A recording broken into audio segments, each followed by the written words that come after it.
Mark chapter 9, verse 42. We'll read up to verse 50, but we will first read verse 42. దేవుని వాక్యం నుంచి marks వార్త 9వ అధ్యాయం 42 నుంచి మనం ఒక వచనం తర్వాత మరొక వచనం చదువుకుంటాం. Yes, we'll read one verse, 42 only. 42వ వచనం మాత్రం మొదటిగా మనం చూసుకుంటాం, తర్వాత మిగిలిన ధ్యానించుకుంటాం. Says, if anyone causes any of these little ones who believe in me to sin, it would be better for him to be thrown into the sea with a large millstone tied around his neck.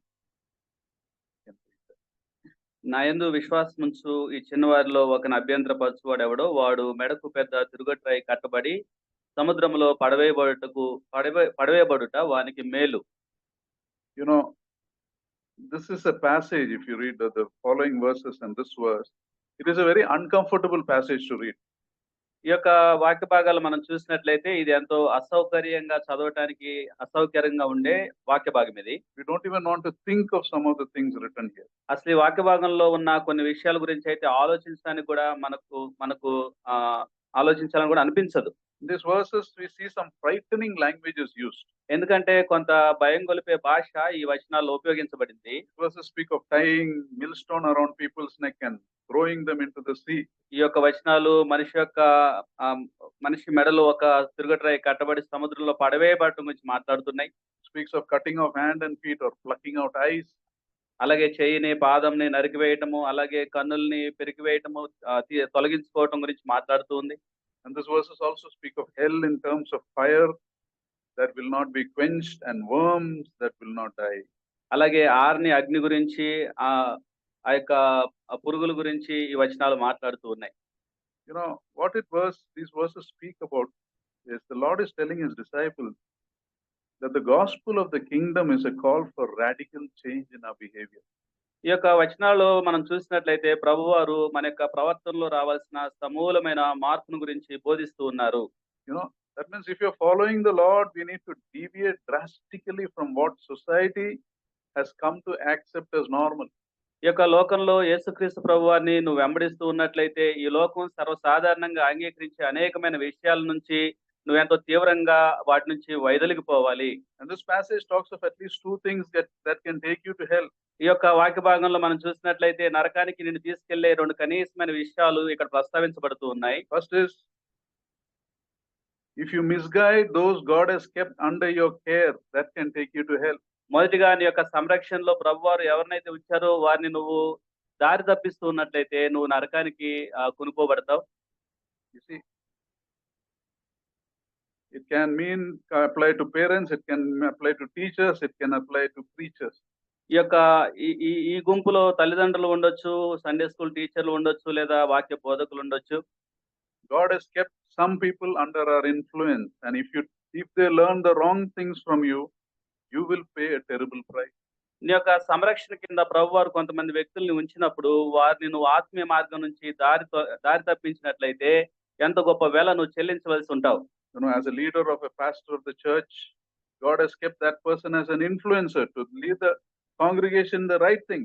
ఒక కాపరి కావచ్చు, ఒక బోధకుడు కావచ్చు, కొంతమంది సంఘస్థుల్ని ప్రభువారు అప్పగించినప్పుడు వారిని ప్రభావితం చేసే ఆ స్థానంలో ఆ వ్యక్తి కలిగి ఉంటాడు. He must be careful about what he preaches. కాబట్టి ఏం బోధిస్తున్నాడో ఆ యొక్క బోధకుడు ఎంతో జాగ్రత్త వహించాలి. If he preaches an incorrect message or a wrong message, he can come under the Lord's anger.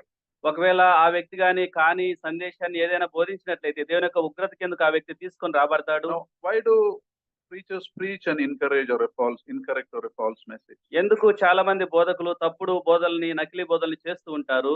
One reason can be you don't want to offend people. ఒక కారణం ఏంటంటే మనుషుల్ని బాధ పెట్టే ఉద్దేశం వాళ్ళకు ఉండదు. If you tell harsh things, people will begin to leave and then your offerings will come down. వాళ్ళు ఏమనుకుంటారంటే కొన్ని కఠినమైన మాటలు వాళ్ళకి చెప్పినట్లయితే వాళ్ళు ఆ సంఘం మానివేస్తారు, కానుకలు తగ్గిపోతాయని ఆలోచిస్తూ ఉంటారు. The second reason we preach an incorrect message is we don't prepare properly. ఈ యొక్క తప్పుడు బోధ చేయడానికి ఉన్న రెండో కారణం ఏంటంటే సరిగా సిద్ధపాటు లేకపోవడం కూడా. You prepare one day before or in the morning, you share the message as an activity, not as a passion, something you want to get over with. ఆసక్తితోటి, తీవ్రతోటి, భారంతోటి వాక్యం ఆ యొక్క సందేశాన్ని సిద్ధపడకుండా ఏదో ఒక కార్యక్రమం లాగా ఆ క్షణాన్ని వాళ్ళు సిద్ధపడి వస్తూ ఉంటారు. Do you know Ravenhill used to tell the story of one criminal? ఒక దైవజనుడు ఒక నేరస్తుని గురించి ఒక నేరస్తుని గురించిన వృత్తాంతం చెప్పాడు. There's a very hardened criminal in England by the name Charlie Peace. England దేశంలో ఎంతో గొప్ప కఠినమైన నేరస్తుడిగా ఎంచబడిన వ్యక్తి, ఆయన పేరు Charles Peace. He broke almost every law in the land, they say. చాలా మంది ఏమంటారంటే అసలు ఆ దేశంలో ఉన్న చట్టాలన్నిటిని ఆయన ఉల్లంఘించారు. And then when he was caught, he was sentenced to be put to death. అలాగే అతడు పట్టబడినప్పుడు అతనికి మరణశిక్ష విధించబడింది. And as they were leading him to the execution, ఆ యొక్క ఉరిశిక్ష దగ్గరకు అతన్ని తీసుకెళ్తూ ఉన్నప్పుడు the prison preacher, the preacher and they have a prison chaplain, the preacher, he was reading to Charlie various passages of scripture. ఆ యొక్క జైల్లో వాక్యాన్ని బోధించే ఒక దైవజనుడు ఉన్నాడు. ఆయన కొన్ని వాక్య భాగాల్ని ఈ నేరస్తు ముందు చదువుతూ ఉన్నాడు. About eternal life, about hell. ఆ యొక్క నిత్య జీవం గురించి, నరకం గురించి ఆ బోధకుడు అక్కడ చదువుతూ ఉన్నాడు. And Charlie was listening. He was preaching without any enthusiasm and seriousness. He was reading these verses without any enthusiasm, the pastor. ఆ యొక్క వాక్యాలు చదువుతున్న ఆ కాపరి ఎలా చదువుతున్నాడంటే అసలు ఎటువంటి ఆసక్తి గాని, ఆ వాక్యాల్లో ఉండవలసిన భావోద్రేకాలు గాని ఏవి లేకుండా చప్పగా చదువుతున్నాడు. And Charlie was listening seriously, especially in the matters of hell. ఆ యొక్క నరకాన్ని గురించిన వాక్య భాగాల్లో ఎంతో ఆసక్తి కలిగి ఈ యొక్క నేరస్తుడైన చార్లెస్ వింటూ ఉన్నాడు. He couldn't believe that a preacher could actually talk of eternal hell, eternal fire, and such miseries without any emotion. How is he speaking like that? ఆ అగ్నిగుండం గురించి, ఆ నిత్యాగ్ని గురించి ఆ బోధకుడు చదువుతూ ఉన్నప్పుడు ఎటువంటి తీవ్రత లేకుండా చదువుతూ ఉంటే ఈ నేరస్తుడే ఎంతో గొప్పగా ఆశ్చర్యపోయాడు. There was no trembling in his voice, there was no tears in his eyes. ఆయన యొక్క కళ్ళలో ఎటువంటి కన్నీళ్లు లేవు, ఆయన యొక్క మాటల్లో ఎటువంటి భయము లేకుండా చదువుతూ ఉన్నాడు. Charlie then told the preacher, stop, and then he told him the sentence he told after that. అప్పుడు నేరస్తుడు ఆ కాపరిని సార్ మీరు ఆపండి అని చెప్పి ఈ మాటలు ఆ నేరస్తుడు కాపరికి చెప్పాడు. And he said like this, sir, if I believed what you say you believe, sir ఒకవేళ మీరు చెప్పింది కానీ నేను పూర్తిగా నేను నమ్ముంటే, then even if the whole of England was covered with glass pieces and I had to walk on my knees and I would do that to save one sinner. ఈ England దేశం మొత్తం చిన్న చిన్న గాజు పెంకులతోటి కప్పబడి ఉన్నప్పటికీ నా యొక్క చేతులతోటి మోకాళ్ళతోటి పాక్కుంటూ వెళ్ళి ఒక ఆత్మను రక్షించడానికి నేను అంత ప్రయాసపడి ఉండేవాడిని అని చెప్పాడు. By walking on glass on hand and foot, if I could save one person, I would do this if this message was true.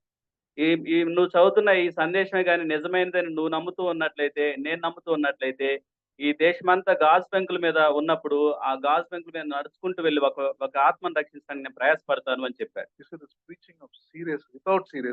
ఏమాత్రం ఆసక్తి లేని బోధగా ఇది ఉన్నది. కాబట్టి వాక్య బోధ చేసే వారికి మరి కఠినమైన తీర్పు ఉన్నదని దేవుని వాక్యం తెలియజేస్తుంది. యాకోబు పత్రిక 3:1 మనం చూసినట్లయితే బోధకుల మీద మనకు మరి కఠినమైన తీర్పు ఉందని మనం ఎరుగుదుము అని అంటాడు. And this role of being the right influence applies to everybody. కాబట్టి ఈ విధంగా మనుషుల్ని ప్రభావితం చేసే ఈ బాధ్యత అనేది ప్రతి ఒక్కరికి వర్తిస్తుంది. For example, the woman of the church, the sister sitting here, remember God has given you a natural ability to be an influencer. ఉదాహరణకి సంఘంలో ఉన్న సహోదరులు గమనించినట్లయితే దేవుడు ఎన్నో సహజమైన ఆ యొక్క తలాంతులు మీకు అనుగ్రహించాడు. In many ways, a woman is a greater influencer than man. అనేక విధాలుగా మనం చూసినట్లయితే పురుషుల కంటే కూడా స్త్రీలు ఎక్కువగా ప్రభావితం చేసే వ్యక్తులుగా ఉంటారు. They have the power to influence people. మనుషుల్ని ప్రభావితం చేయడానికి కావాల్సిన శక్తి వాళ్ళకు అనుగ్రహించబడింది. They have the power to attract people. మనుషుల్ని ఆకర్షించడానికి కావాల్సిన శక్తి కలిగి ఉంటారు. They have a better power to persuade people. మనుషుల్ని ఒప్పించడానికి కావాల్సిన తలాంతులు కలిగి ఉంటారు. They have the power to captivate people. అలాగే మనుషుల్ని కట్టడి చేసే ఆ యొక్క శక్తిని కలిగి ఉంటారు. Many godly men have godly mothers. అనేక మంది దైవజనులు ఎంతో దైవికమైన తల్లుల్ని కలిగి ఉన్నారు. Their reason for their godliness is many of them say my mother or my wife. వారి యొక్క ఆత్మీయతకు కారణం ఏంటని మనం అనేక మందిని దైవజనులు అడిగినట్లయితే వాళ్ళు వారి యొక్క తల్లి పేరు గాని, భార్య పేరు గాని చెప్తుంటారు. Use that power, sisters, to do good, not bad. కాబట్టి సహోదరులు ఆ యొక్క తలాంతిని, ఆ శక్తిని మంచిని చేయడానికి ఉపయోగించాలి. Not to talk bad about people or not to tempt others to sin. మనుషులు పాపం చేయటానికి, మనుషులు ఆత్మీయత నుంచి తొలగిపోవటానికి శోధించే విధంగా సహోదరులు మాట్లాడకూడదు. There are many women in this world who tempt others to sin in the way they dress and in the way they talk. ఈ లోకంలో అనేక మంది స్త్రీలు వారి యొక్క వస్త్రధారణ విషయంలో, వారి యొక్క భాష విషయంలో అనేకుల్ని శోధిస్తూ ఉంటారు. Young sisters, especially be careful. Don't imitate the fashions of the world. ముఖ్యంగా యవ్వన స్త్రీలు లోకానుసారమైన పోకడలు ఏమాత్రం కూడా వెంబడించకూడదు.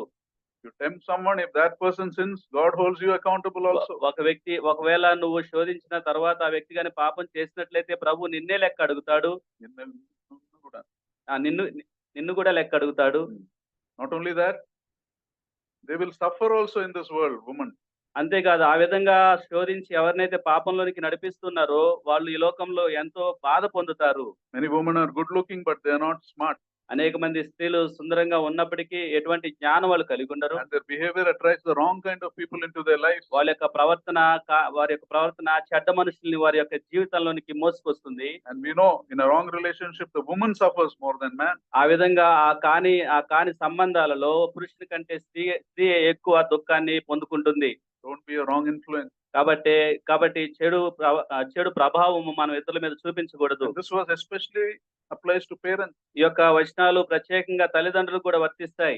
Many people feel sad, and rightly so, when they don't have children. చాలా మంది పిల్లలు లేని, సంతానం లేని కారణాన్ని బట్టి చింతిస్తూ ఉంటారు. But when God gives us children, how are we bringing them up? అయితే సంతానం ప్రభు అనుగ్రహించిన తర్వాత వాళ్ళు ఏ విధంగా మనం ఈ లోకంలో పెంచుతూ ఉన్నాం? As a parent, if you bring up your children irresponsibly and with the wrong priorities, తండ్రిగా, తల్లిగా ఒక తప్పుడు ఎంపికలు చేసుకునే విధంగా పిల్లల్ని మనం పెంచకూడదు. that means God is not the priority in their life. Something else, education or something. You can come under the Lord's anger as parents. ఒకవేళ దేవుడు లేని ఎంపికలు, దేవుడు లేని విషయాలు వాళ్ళకి నేర్పినట్లయితే దేవుని యొక్క ఉగ్రత కిందకు ఆ యొక్క తల్లిదండ్రులు తీసుకురాబడతారు. One American writer by the name O. Henry writes a story about a little girl whose mother had died. Oh henry అనే ఒక రచయిత అమెరికా దేశంలో ఉన్నాడు. ఆయన తల్లి లేని ఒక చిన్న బాలిక గురించి ఒక కథ రాశాడు. Her father used to come home from work and sit down, take off his jacket, open the newspaper and smoke a pipe. ఆ పాప వాళ్ళ తండ్రి ఆ యొక్క కార్యాలయం నుంచి సాయంత్రం వచ్చిన తర్వాత ఆయన తన కోట్ని తీసివేసి ఆ స్టూల్ మీద కూర్చొని పొగ తాగుతూ సేదీరేవాడు. న్యూస్ పేపర్ చదువుతూ సేదీరేవాడు. So sit on a chair, keep his legs on a stool. ఆ స్టూల్ మీద కాళ్ళు పెట్టి ఆ చైర్ లో కూర్చునేవాడు. And this little girl used to come in and ask him to play with him. అప్పుడు ఈ చిన్న పాప తండ్రి దగ్గరకు వచ్చి నాన్న నాతో కలిసి ఆడుకోవని అడిగేది. For a little time, because she was lonely through the day. She was alone through the day. రోజంతా ఒంటరిగా ఉంది కాబట్టి కాసేపు ఆడుకోమని అడిగేది. And he used to say, leave me in peace. I'm very tired. అప్పుడు తండ్రి చెప్పేవాడు, నేను చాలా అలసిపోయాను, దయచేసి నన్ను కాసేపు వదిలే అనేవాడు. And he used to tell her, you go in the street and play. అదిగో ఆ వీధిలోకి వెళ్ళి ఆడుకో అని చెప్పేవాడు. And she played in the street. అప్పుడు ఆ అమ్మాయి ఆ విధంగా వీధిలోకి వెళ్ళి ఆడుకునేది. What happens when a child continuously plays in the street? చిన్న పాప అదే పనిగా వీధుల్లో ఆడుతూ ఉంటే ఏం జరుగుతుంది? He'll take to the street, right? ఆమె ఆ విధంగా తీసుకుని పోబడుతుంది వీధుల్లో. She did that. She got into the wrong relationship, wrong habits. కొన్ని కాని అలవాట్లోనికి, కాని సంబంధాల్లోనికి ఆ అమ్మాయి కూరుకుపోతుంది. Spoiled her life. తన యొక్క జీవితాన్ని నాశనం చేసుకుంది. Years passed away, she died. అనేక సంవత్సరాల తర్వాత ఆ అమ్మాయి చనిపోయింది. The soul arrives in heaven. తన యొక్క ఆత్మ ప్రభు యొక్క సింహాసనం ముందు ప్రత్యక్షమైంది. And Peter sees her and tells the Lord, the author writing, so don't take it doctrinally. He sees her and tells the Lord, Master, there is a girl who lived a bad life. I suppose we have to send her to hell directly.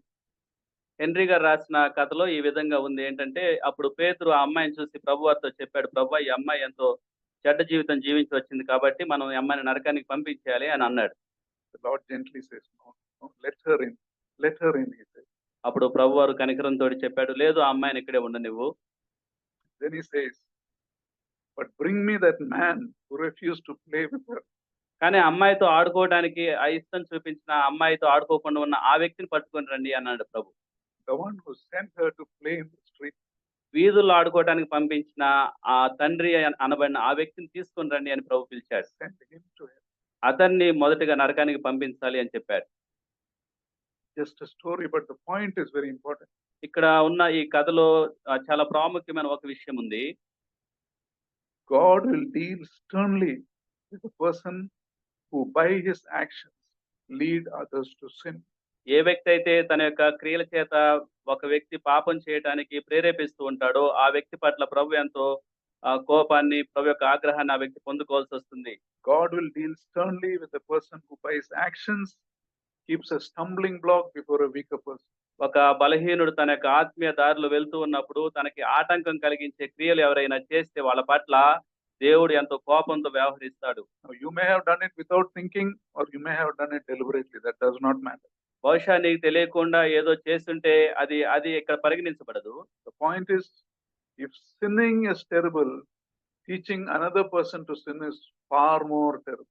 పాపం చేయటమే ఒక భయానక విషయం అయితే ఇతరులు పాపం చేయడానికి ఒకవేళ నువ్వు కారణం అవుతూ ఉంటే అదెంతో భయానకమైన విషయంగా The ఉంటుంది. word says it will be better for you to be thrown into the sea with a large millstone tied around your neck. దేవుని వాక్యం తెలియజేస్తుంది, నీ మెడలో ఒక తిరుగుట్రాయి కట్టి నువ్వు సముద్రంలో పడవేయబడటం ఎంతో మేలు అని వాక్యం తెలియజేస్తుంది. Millstone is a circular stone. You may know, some of us know, to use to grind wheat. Some millstone weigh more than about 700 kgs also. ఈ యొక్క తిరుగటి రాయి అనేది 2 వృత్తాకారంలో ఉన్న రాళ్ల కలయికగా ఉంటుంది. అది గోధుమల్ని విసరటానికి ఉపయోగిస్తారు. ఒక తిరుగటి రాయి అయితే 700 కేజీల పైన బరువు కూడా ఉంటుంది. What happens if you tie a 700 kg millstone around a 70 kg person? What will happen? And throw him into the sea. 70 కేజీల బరువున్న మనిషి మెడలో 700 కేజీల బరువున్న తిరుగటి రాయి కట్టి సముద్రంలో పడేస్తే ఏం జరుగుతుంది? One way ticket. No hope for return, right? ఇక మళ్ళీ రావటానికి అవకాశం ఉండదు. You go straight to the bottom of the ఆ యొక్క సముద్రం యొక్క అట్టడుగు భాగానికి ఆ వ్యక్తి చేరుకోవాల్సిందే. And just think of the scene in your mind. It's horrifying if you think, if you can imagine, you can see a man coming down into the sea bottom like that. అక్కడ సముద్రంలో అట్టడుగు భాగానికి తిరుగుడు రాయితో ఆ వ్యక్తి వెళ్ళిపోతూ ఉండగా ఒకసారి ఆ దృశ్యాన్ని మీరు ఊహించుకోండి. First he will be struggling a little. After that, struggle will stop. Then he settles to the bottom. ఆరంభంలో సముద్రంలో పడగానే కొంత ప్రాణం కోసం, ఆ జీవం కోసం పెనుగులాడతాడు. ఇక ఆ తర్వాత నిశ్చేష్టుడైపోతాడు. ఇక ఆ విధంగా అట్టడుగు భాగానికి చేరుకుంటాడు. Hidden from life, hidden from the world. లోకం నుంచి, జీవం నుంచి మాయమైపోతాడు. And that is still much better than going to hell. కాబట్టి ఆ విధంగా ఆలోచిస్తే ఆ నరకానికి వెళ్ళటం కంటే అదెంతో It is better than going to hell. నరకానికి వెళ్ళటం కంటే అదెంతో ఉన్నతంగా ఉంటుంది. If that kind of experience changes you, saves you, it is better. ఒకవేళ అటువంటి అనుభవం నిన్ను మార్చినట్లయితే నువ్వు నరకానికి వెళ్లకుండా ఉండటం మంచిది. You see, it can apply to any ministry we do. You know, if you do without seriousness and commitment, it is better not to do. Cut it off. Move away from there. ఎటువంటి సమర్పణ, ఎటువంటి అంకితభావం లేకుండా ఏదైనా పరిచర్యలో నువ్వు ఆ విధంగా కొనసాగుతూ ఉంటే ఆ పరిచర్య నుంచి నువ్వు దూరంగా జరగటం ఎంతో మేలు. Focus on your basic salvation. నీ యొక్క ప్రాథమికమైన రక్షణ మీద నీ యొక్క దృష్టిని నువ్వు సారించాలి. Be faithful in small things. అని ఆ చిన్న చిన్న విషయాల్లోనే నువ్వు ఎంతో నమ్మకంగా Make sure of the assurance of your salvation. నీ యొక్క రక్షణ గురించిన నిశ్చయతను నువ్వు పొందుకొని ఉండాలి. So that's the first thing that can take you to hell, if you misguide those whom God has kept under your influence. కాబట్టి ఇది మొదటి విషయంగా ఉంది. ప్రభు ఎవరినైతే నీ సంరక్షణలో ఉంచారో వారిని నువ్వు పాపం వైపు నడిపించే వ్యక్తిగా నువ్వు ఉండకూడదు. Now we see the second thing that can take you to hell. రెండవదిగా నిన్ను నరకానికి తీసుకెళ్లే రెండో విషయం ఏంటంటే Verse 42 to 47, I will read. 43 నుంచి 47 వచనాలు. If your hand causes you to sin, cut it off. It is better for you to enter life maimed than 2 hands to go to hell, where the fire never goes out. And if your foot causes you to sin, cut it off. It is better to enter life crippled than to have your 2 feet and be thrown into hell. And if your eye causes you to sin, pluck it out. It is better for you to enter the kingdom of God with 1 eye than to have 2 eyes and be thrown to hell. See, the second thing that can take you to hell, is if you continue in your sin after knowing the truth. సత్యం తెలిసిన తర్వాత కూడా నువ్వు పాపంలోనే కొనసాగుతూ ఉంటే ఆ పరిస్థితి నిన్ను నరకానికి తీసుకెళ్తుంది. Now, does the Lord literally mean cut off? ప్రభువారు నిజంగానే నీ యొక్క కంటిని, నీ యొక్క చెయ్యిని, పాదాన్ని నరికివని చెప్తున్నారా? Cannot be. If you remove one eye, with the other eye you will look, right? అది సాధ్యం కాదు. ఎందుకంటే ఒకవేళ నువ్వు నిజంగా ఒక కన్ను తీసివేస్తే రెండో కన్నుతో చూస్తావు గదా! And if you remove both eyes also, lust is from the heart, right? ఒకవేళ నువ్వు రెండింటిని తీసివేసినా హృదయం నుంచి వ్యామోహం అది పుడుతూనే ఉంటుంది. So what is this talking about? It is talking about cutting the things of your life that are causing you to sin. ఇక్కడ ప్రభువారు మాట్లాడుతున్న విషయం ఏంటంటే, పాపం చేయటానికి ఏవైతే కారణమవుతున్నాయో వాటిని తొలగించుకోమంటున్నాడు ప్రభు. But remember, your eyes also have a part to play. అయితే మన యొక్క కన్నులు గూడా వాటిలో భాగం కలిగి ఉన్నాయి. Matthew 6:22 says, the eye is the lamp of the body. If your eyes are healthy, your whole body will be full of light. మత్తయి సువార్త 6:22లో ప్రభువారు చెప్పారు, దేహానికి దీపం కన్నే కనుక నీ కన్ను తేటగా ఉంటే నీ దేహమంతా వెలుగుమయమై ఉంటుందని చెప్పారు. How do we apply this practically? కాబట్టి ఈ వచనాల్ని ఎలా మనం ఆచరణాత్మకంగా వర్తింపజేసుకోవచ్చు? You watch the internet, something pornographic comes, cut it out. Internet చూస్తూ ఉన్నప్పుడు అశ్లీల చిత్రాలు వస్తూ ఉంటాయి. వాటిని వెంటనే తొలగించుకోవాలి. You see someone vulgarly dressed on the street, don't look, don't give the second look, turn away. వీధుల్లో వెళ్తూ ఉన్నప్పుడు కొంతమంది అశ్లీలమైన వస్త్రధారణతో వస్తూ ఉంటారు. రెండోసారి వాళ్ళ వైపు చూడకుండా తొలగిపోవాలి. When you talk to the opposite sex, look at the face, not at the other parts of the body. పరస్త్రీతో పరపురుషులతో మాట్లాడుతూ ఉన్నప్పుడు వారి యొక్క ముఖాలని చూడాలి గానీ మరి ఇతర దేహ భాగాలని చూడకూడదు. That is how you discipline your eyes. ఆ విధంగా కన్నుల్ని క్రమశిక్షణ చేసుకోవాలి. Job says in Job 31:1, I made a covenant with my eyes not to look lustfully at a young woman. యోబు గ్రంథం 31:1లో ఆయన అంటాడు, నేను నా కన్నులతో నిబంధన చేసుకున్నాను, కన్యకను నేను ఎలాగూ చూచుదును. Discipline your eyes. It's better. If you can't do that, it's better if you're blind. నీ యొక్క కన్నుల్ని నువ్వు ఎంతో క్రమశిక్షణ చేసుకోవాలి. ఎంతగానంటే నువ్వు క్రమశిక్షణ చేసుకోలేకపోతే గుడ్డివాడిగా ఉండటం మేలు. Hands, it says, if your right hand causes you to stumble. In those days, many of those who listened to the Lord, their livelihood was working with their hands. ఈ యొక్క చేతుల గురించి ప్రభువారు ఆ దినముల్లో మాట్లాడుతూ ఉన్నప్పుడు ఆ రోజుల్లో వాళ్ళు కలిగి ఉన్న జీవనం అంతా కూడా వాళ్ళ చేతులు చేసే పని మీదే ఆధారపడి ఉండేది. The thought is, if your livelihood, your job, your studies, your business, if any of this is making you sin, better leave it. కాబట్టి ఇక్కడ ఉన్న ఒక తలంపు ఏంటంటే నీ యొక్క చదువు కావచ్చు, ఉద్యోగం కావచ్చు, వ్యాపారం కావచ్చు, చేతులతో కలిగి ఉన్నది ఏదైనా సరే నిన్ను పాపానికి నడిపిస్తూ ఉంటే నువ్వు దాని నుంచి తొలగిపోవడం మంచిది అని దాని యొక్క తలంపు. Be prepared to lose your livelihood if it comes in the way of a right relationship with God. దేవునితో సరైన సంబంధం కలిగి ఉండటానికి నువ్వు కలిగి ఉన్న ఉద్యోగం ఏదైనా విడిచిపెట్టడానికి నువ్వు సిద్ధంగా ఉండాలి. Some people take an offer which is double or triple what they're getting, but you have to do work on a Sunday, do everything. కొన్నిసార్లు you have no time for the things of God. Leave it. The Bible says leave it. కొన్నిసార్లు కొంతమంది రెండంతల మూడంతల జీతాన్ని పొందుకుంటూ ఎటువంటి తీరిక లేకుండా విశ్రాంతి దినం ప్రభు దగ్గరికి రాకుండా కూడా వాళ్ళు పని చేయాల్సి వస్తుంది. అటువంటి వాటి నుంచి తొలగిపోవడం మంచిది. Joseph, when he told Potiphar's wife, how can I do this against my God? In his heart, he was willing to give up everything, even his life, if need be. Potiphar భార్యతోటి యోసేపు వ్యవహరిస్తూ ఉన్నప్పుడు తన యొక్క జీవనాధారమైన దాన్ని అంతటిని వదిలిపెట్టడానికి హృదయంలో సిద్ధపాటు యోసేపు కలిగి ఉన్నాడు. Sometimes when I see something happening to people, I think it is God's mercy in their lives, I think. కొంతమంది వ్యక్తుల జీవితాల్లో నేను చూస్తూ ఉన్నప్పుడు for example, if someone has an accident and break their hand or leg, not able to work for some time, such people must check and see, are they doing things in their job that are displeasing? Don't go back to work in a hurry. Don't repeat those mistakes. ఎవరైనా ఒకరి జీవితంలో ఏదైనా ఒక ప్రమాదం కారణంగా వారి యొక్క గాయాలు అయి ఉంటే వారి యొక్క చేయి కానీ కాలు కానీ వెంటనే వెళ్ళి ఆ ఉద్యోగంలో మరలా దాన్ని కొనసాగించడం కాదు కానీ పరీక్షించుకోవాలి అవి ఎందుకు దేవుడు కనికరంతో ప్రవేశపెడుతున్నాడు ఆ ప్రమాదాలని. It may be God's great mercy in removing you from your job to save your soul. బహుశా ఆ ఉద్యోగం నుంచి నిన్ను ప్రభు తప్పించి నీ ఆత్మను రక్షించాలని కనికరంతో దాన్ని అనుమతించాడేమో. Or if you're a person who talks negatively about people or make wrong jokes, suddenly you lose your voice through a stroke or something, it may be God's great mercy in your life to save your soul. కొంతమంది జీవితాల్లోనైతే ఎవరైతే ఇతరుల గురించి చెడ్డగా మాట్లాడుతూ అనవసరమైన జోకులు వేస్తూ అపవిత్రమైన మాటలు మాట్లాడుతూ ఉంటారో వారు అనుకోకుండా అనూహ్యంగా వారి యొక్క స్వరాన్ని కోల్పోతారు. అది దేవుని యొక్క గొప్ప కనికరంగా ఎంచుకోవాలి. Coming to myself, if as a preacher or a speaker, suddenly my throat or voice gets affected, I shouldn't be running to doctors. I should check to see if I'm displeasing the Lord in the things I said. నా విషయంలో గూడా వాక్యంని బోధిస్తూ ఉండగా అనూహ్యంగా నా యొక్క స్వరాన్ని నేను కోల్పోయినట్లయితే వైద్యుల దగ్గరికి వెనువెంటనే పరిగెత్తకుండా ఏదైనా ప్రభువుకి నచ్చనివి బోధిస్తూ ఉన్నాను. అందుకే ఈ స్వరం పోయింది అని పరీక్షించుకోవాలి. I need to keep my mouth shut and check with brokenness and get right with God. నా యొక్క నోటి మీద నా యొక్క చేతిని ఉంచుకొని ప్రభువుతో సమాధాన పడటానికి విరిగినలిగిన మనసుతోటి ప్రభువుని నేను సమీపించాలి. That would be the fastest way to healing. ఆ విధంగా మనం స్వస్థతని వెనువెంటనే పొందుకోగలము. Or if you're constantly watching the wrong things on screen, your eyes may begin to get affected. You may begin to get blind. ఆ యొక్క screen మీద కానివి వాటిని నువ్వు అదే పనిగా వీక్షిస్తూ ఉన్నట్లయితే నీ కన్నులు కూడా ఎంతో చెడ్డగా ప్రభావితం అవుతూ ఉంటాయి. అవ్వచ్చు. నీ కన్నులు కూడా అనారోగ్యం కలగవచ్చు. And no treatment will heal you. ఏ చికిత్స నిన్ను బాగు చేయలేదు. Remember, that may be God's mercy in your life to save your soul. అయితే నీ జీవితంలో ఆ యొక్క పరిస్థితిని ఆత్మను రక్షించడానికి ప్రభువారు చూపించిన కనికరంగా నువ్వు ఎంచుకోవాలి. Colossians 3:5 says, put to death whatever belongs to your earthly nature.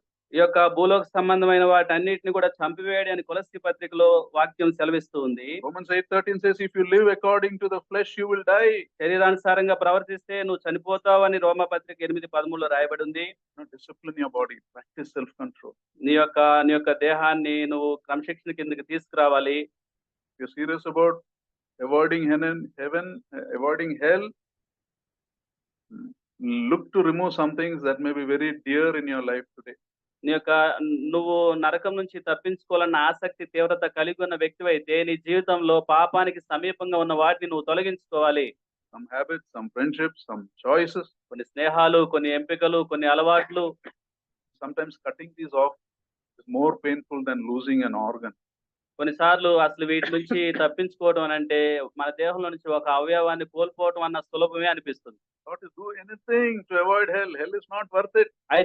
అయితే ఆ యొక్క నరకం నుంచి తప్పించుకోవడానికి చేయవలసింది ఎంతైనా సరే నువ్వు చేయడానికి సిద్ధంగా ఉండాలి. Where the worm does not die, the fire does not get quenched. ఎందుకంటే అక్కడ అగ్ని ఆరదు, పురుగు చావదు. So verse 48 says.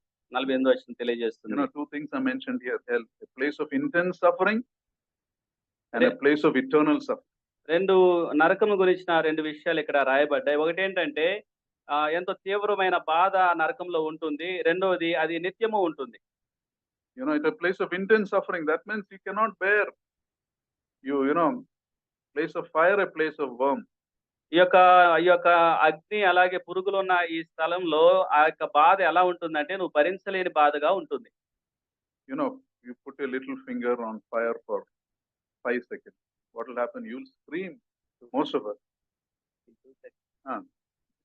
అగ్నిలో మన యొక్క చిటికెన వేలు పెట్టినట్లయితే 5 క్షణాల్లోనే మనం ఎంతో నొప్పిని పొందుకుంటాం.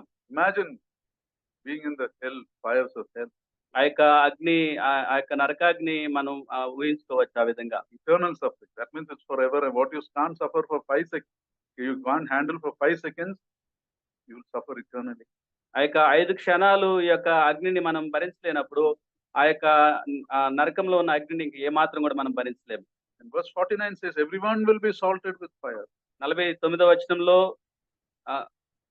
ప్రతి వానికి ఉప్పు సారము అగ్ని వల్లనే కలుగుతుంది. This is talking about in the law of Moses, salt had to be added to all the offerings.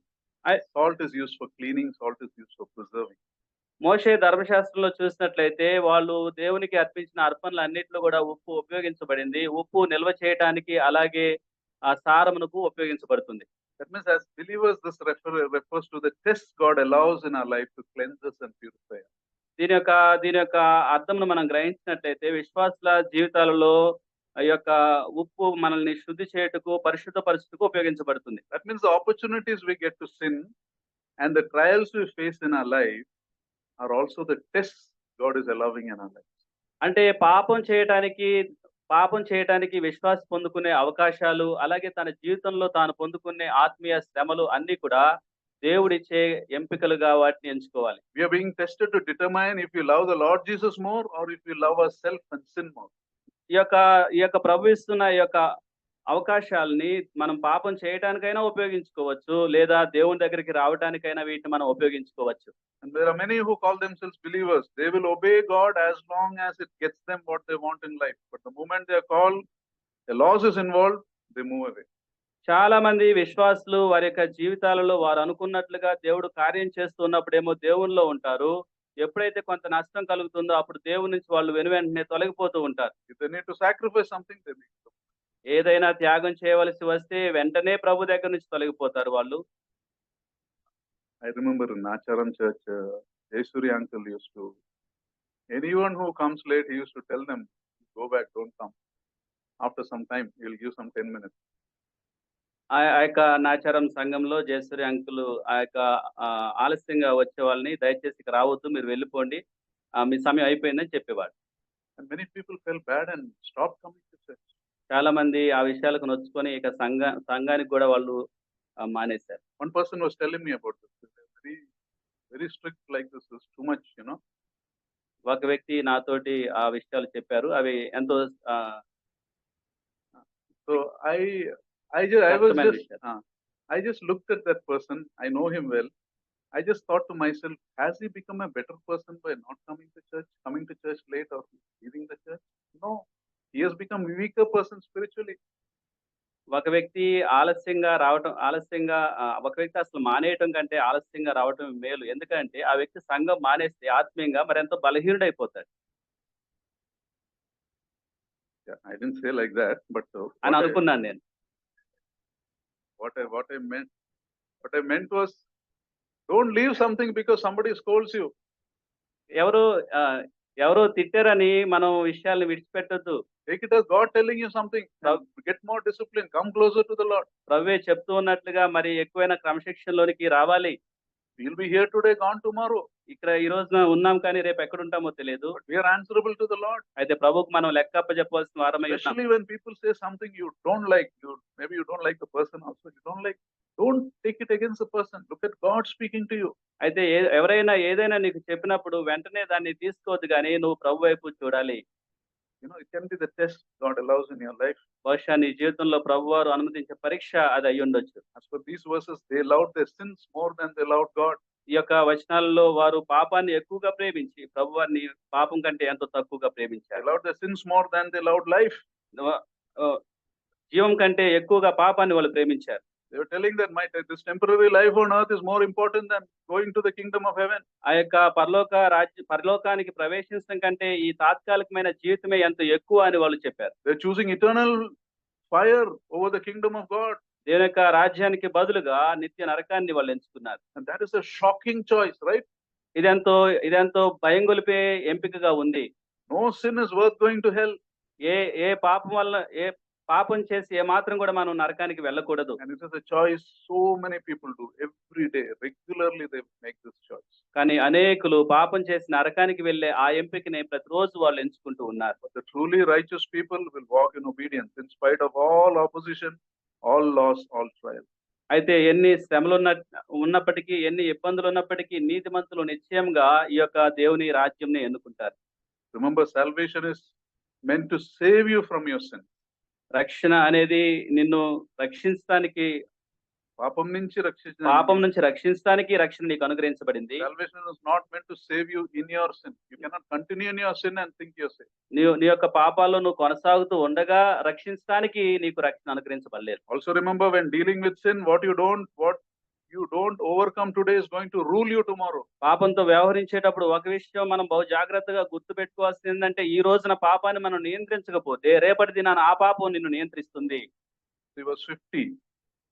Salt is good, but if it loses its saltiness, how can you make it salty again? 50 వచనం, ఉప్పు మంచిదే కానీ ఉప్పు నిస్సారమైన ఎడల దేని వలన మీరు దానికి సారం కలుగజేతురు? Have salt in yourself and be at peace with each other. మీలో మీరు ఉప్పు సారం గలవారై ఉండి ఒకరితో ఒకరు సమాధానంగా ఉండుడి. Here it tells, when you have salt in yourself, when you are salted through those tests, what are the qualities that come out?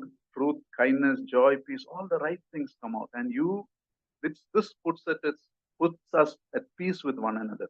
ఈ యొక్క పరీక్షల గుండా మన జీవితంలో ప్రభువారు అందించిన పరీక్షల గుండా మనం వెళ్తూ ఉండగా మనలో సంతోషము, జాలి, దయ అనే గుణాలు పెరుగుతూ ఉంటాయి. అవన్నీ మనల్ని సమాధానం కలిగిన వారిగా చేస్తాయి. Then it says, if it loses its saltiness, how can it be made salty again? ఉప్పు సారము కోల్పోయిన తర్వాత తిరిగి మరలా ఎలా ఉప్పు సారం కలుగుతుంది? We lose our saltiness, How do we lose our saltiness? We lose our hot saltiness when you don't cut out sin from our life. మనం ఎప్పుడు ఉప్పు సారాన్ని మనలో కోల్పోతామంటే మనం ఎప్పుడైతే పాపాన్ని తొలగించుకోమో అప్పుడే మనం ఉప్పు సారాన్ని కోల్పోతాం. We lose our saltiness when we keep doing the things that are causing us to sin. ఎప్పుడైతే పాపానికి సమీపంగా ఉన్న విషయాల్ని మనం అదే పనిగా చేస్తూ ఉంటామో అప్పుడు మనం ఉప్పు సారాన్ని కోల్పోతాం. You see, many people make excuses for their actions. చాలా మంది వాళ్ళు చేసే తప్పుడు పనుల్ని సర్ది చెప్పుకుంటూ ఉంటారు. They say my sin is too strong for me, I can't handle this, and they blame someone else for their actions. నా జీవితంలో ఈ పాపం ఎంతో బలంగా ఉంది లేదా పలానా వ్యక్తుల వల్ల నేను పాపం చేయాల్సి వచ్చిందని వాళ్ళు చెప్పుకుంటూ ఉంటారు. Lord Jesus does not give any room for that idea. ఆ విధంగా చెప్పుకోవటాన్ని ప్రభు ఏమాత్రం కూడా సమర్థించరు. He does not tell you cut off your hand except when you are helpless about it. నువ్వు నిస్సహాయంగా ఉన్నప్పుడు మాత్రమే, ఇక ఏమి చేయలేనప్పుడు మాత్రమే నీ చెయ్యిని నువ్వు నరికేయి అని చెప్పలేదు ప్రభు. You know, if you needn't cut it off if you have an addiction. He doesn't say that. నువ్వు ఒక పాపానికి బానిసగా ఉంటే ఒకవేళ నువ్వు చేయాల్సిన పని లేదు అన్నట్టుగా ప్రభు చెప్పలేదు. You know, the Lord holds us responsible for our actions. మన యొక్క క్రియలన్నిటికీ ప్రభువారు మనల్ని బాధ్యులుగా ఎంచుతారు. No one else is responsible for our actions. మన యొక్క క్రియలకు ఎవ్వరు కూడా బాధ్యత వహించరు. The reason why we are addicted is not because we are powerless, but it's because we have willfully given up our power into sin's hand. మనం పాపానికి దాసులం అవడానికి కారణం మనం బలహీనులమని కాదు గాని మన ఉద్దేశపూర్వకంగా మనల్ని మనం సమర్పించుకున్నాము కాబట్టే మనం పాపానికి దాసులం అవుతాం. If you are honest, we will recognize that. నిజాయితీగా, ఆత్మీయంగా, యథార్థంగా ఉన్నప్పుడు ఆ సత్యాన్ని మనం గ్రహించుకోగలం. We will recognize that we sin because we don't want to change. మనం ఎందుకు పాపాన్ని అదే పనిగా జరిగిస్తున్నామంటే మనం మార్పు చెందాలని కోరుకోవటం లేదు We కాబట్టి. like to continue what we are doing. నువ్వు ఏదైతే పాపం చేస్తున్నావో అందులో కొనసాగాలని నువ్వు కోరుకుంటున్నావు. Think that is the better. ఆ విధంగా ఆలోచించడం ఎంతో ఉత్తమము. Eventually, we get enslaved to that. అప్పుడు క్రమంగా ఇక దానికి బానిసలైపోతూ ఉంటారు. Because that sin will grow in us. It will dilute our faith. It will weaken us, and we lose our saltiness. ఆ పాపం మనలో అంతకంతకు ఎదుగుతూ మన యొక్క ఉప్పు సారమును కోల్పోయేలా చేస్తుంది. For example, just the verses before, the disciples are busy discussing who is the greatest among them. ఈ యొక్క వచనాలకి ముందు భాగంలో మనం చూసినట్లయితే శిష్యులు తమలో ఎవరు గొప్పవారు అనే వాదనలో పడిపోయారు. The Lord says, stop fighting among yourselves. That is what he's saying in effect. ప్రభువారు ఆ వాళ్ళతోటి మీలో మీరు గొడవ పడటం ఆపండి అని చెప్పి ఈ వచనాలను బోధించారు. Stop looking for personal importance. వ్యక్తిగతమైన గొప్పతనం కోసం ప్రయాసపడొద్దు. Stop the pride of desiring positions and status. లేదా స్థానాలు కావాలని వాటి కోసం ప్రయాసపడొద్దు. Because all these attitudes are diluting your saltiness. ఇవన్నీ కూడా నువ్వు ఉప్పు సారం కోల్పోయే విధంగా చేస్తాయి. Imagine making a dish and putting spoonfuls of salt and there is no change in taste. That is losing your saltiness. చూడండి, ఒక గిన్నెలోనికి ఎంతో ఉప్పు తోడుతూ ఉన్నాం కానీ ఆ ఉప్పులో ఏమాత్రం సారం లేకపోతే అది దేనికి పనికిరాదు. That is why we should strive for holiness. కాబట్టి పరిశుద్ధత కోసం మనం పోరాడాలి. We should be putting sin to death. మనం పాపాన్ని చంపివేసే వారిగా ఉండాలి. We should put on the new self. ఆ యొక్క నూతనమైన స్వభావాన్ని ధరించుకోవాలి. And one of the signs of the new self or the new life is you begin to desire the Lord more than anything else in this world. నూతన స్వభావం ధరించుకునే వ్యక్తిలో ఉన్న ఒక రుజువు ఏంటంటే లోకంలో ఉన్న దేనికంటే నువ్వు ఎక్కువగా ప్రభువునే నువ్వు ఆశిస్తావు. For that you need to be radical. దానికోసమే సమూలమైన మార్పు దిశగా నువ్వు ప్రయాణిస్తావు. You need to be extreme. ఆ విధంగా తీవ్రంగా నువ్వు ప్రయాసపడుతూ ఉంటావు. You need to be willing to do whatever it takes to fight against sin. పాపానికి విరోధంగా చేసిన పోరాటం ఎంతదైనా నువ్వు పోరాటం చేస్తావు. The sin is not worth, all the sins you do is not worth an eternity in hell. ఏ మాత్రం కూడా పాపం ఎంత పాపమైనా సరే నిత్యత్వంతో పోల్చుకున్నప్పుడు దానికి ఏమాత్రం విలువ ఉండదు. You must learn to tear it out of your life. ఆ పాపములన్నిటినీ కూడా మన యొక్క జీవితంలో నుంచి తొలగించుకోవాలి. It is worth getting rid of your smartphones if they are causing you to sin. ఒకవేళ పాపానికి నీ దగ్గర ఉన్న మొబైల్ ఫోన్లు కారణం అవుతుంటే వాటిని నువ్వు తొలగించుకోవాలి. It is worth not being in social media if that is causing you to sin. ఒకవేళ సోషల్ మీడియా వల్ల పాపానికి గురవుతూ ఉంటే దానికి దూరంగా జరగాలి. It is worth leaving your job or changing your careers if that is making you to sin. ఒకవేళ నీ యొక్క ఉద్యోగ విషయంలో చేస్తున్న ఉద్యోగమే నేను పాపానికి నడిపిస్తూ ఉంటే ఆ విషయంలో నువ్వు తొలగే వ్యక్తిగా ఉండాలి. It is worth cutting off some people from your life if possible if that is making you to sin. ఒకవేళ పాపానికి కారణమైన కొంతమంది వ్యక్తులు నీ జీవితంలో ఉంటే సాధ్యమైతే వారి నుంచి కూడా నువ్వు దూరంగా జరగాలి. It is worth not speaking to the opposite sex if that is making you to sin in your thoughts. ఒకవేళ నీ తలంపులలో పరపురుషులతో మాట్లాడిన తర్వాత తలంపుల్లో శోధించబడుతూ ఉంటే నువ్వు అక్కడి నుంచి కూడా జరగాలి. Eternity with the Lord Jesus Christ is far better than committing adultery now or watching pornography now. కాబట్టి ఈ యొక్క లోకంలో ఆ యొక్క జారత్వాన్ని, ఆ యొక్క అశ్లీలతని చూడటం కంటే, ఆ యొక్క నిత్యత్వము, ప్రభుతో ఉండటం ఎంతో గొప్పవిగా నువ్వు ఎంచుకోవాలి. Remember, we have the power to cut it out of our lives. మన యొక్క జీవితం నుంచి వీటన్నిటిని తొలగించుకోవడానికి కావాల్సిన శక్తి ప్రభు మనకు అనుగ్రహించారు. God gives us the power. ప్రభు శక్తిని అనుగ్రహిస్తారు. There is nothing we can't overcome without God, Change- without the power of God. ప్రభు యొక్క శక్తితోటి జయించలేనిది అనేది ఏది ఈ లోకంలో లేదు. So let us be radical in killing the sins of our heart. కాబట్టి మన యొక్క హృదయంలో ఉన్న పాపములన్నిటిని చంపివేయటంలో సమూలమైన మార్పు కలిగిన ప్రవర్తన మనం కలిగి ఉండాలి. Also remember, let us not mislead others, guide others into temptation. అలాగే ఇతరులని శోధనలోనికి మనం ఏమాత్రం కూడా నడిపించే వారిగా ఉండొద్దు. Don't be a stumbling block. వారి యొక్క ఆత్మీయ జీవితాన్ని ఆటంకపరిచే వారిగా మనం ఉండకూడదు. Because one day we have to face God. ఒక రోజున ప్రభువుని ఎదుర్కొని లెక్కప్ప చెప్పాలి. Some people easily tell people, you can do this practice, you can have this, you can wear this connected to idolatry, you can have this. Easily they tell people, guide. Elderly people will guide. కొంతమంది వయసు మళ్ళిన వారు కూడా విగ్రహ సంబంధమైన విషయాల్ని ఆలోచించకుండానే ఇది చేయండి, అది చేయండి అని వేరే వాళ్ళకి చెప్తూ ఉంటారు. 5th month you should observe this, 7th month you should observe this. నీ యొక్క 5వ నెలలో ఈ పనులు చేయి, 7వ నెలలో ఈ పనులు చేయి అని చెప్తూ ఉంటారు. Wear something on your body. All this, they just advise you and they feel bad when you remove those things. ఆ విధంగా నీ దేహం మీద వీటిని కప్పుకో, వాటిని కప్పుకో అని చెప్తూ ఉంటారు. ఒకవేళ వాళ్ళు ఆ విధంగా చేయకపోతే ఎంతో నొచ్చుకుంటూ ఉంటారు. Remember, don't be a stumbling block. ఇతరుల యొక్క ఆత్మీయ అభివృద్ధిలో ఆటంకాలుగా మనం ఉండకూడదు. Hebrews 10:31 says it is a terrible thing to fall into the hands of the living God. Hebrew గ్రంథకర్త 10వ అధ్యాయం 31వ వచనంలో అంటాడు, జీవం కలిగిన దేవుని చేతిలో పడట భయంకరమో. Let us be careful. ఎంతో జాగ్రత్త కలిగి ఉండాలి. Let us pray. ప్రార్థించుకుందాం.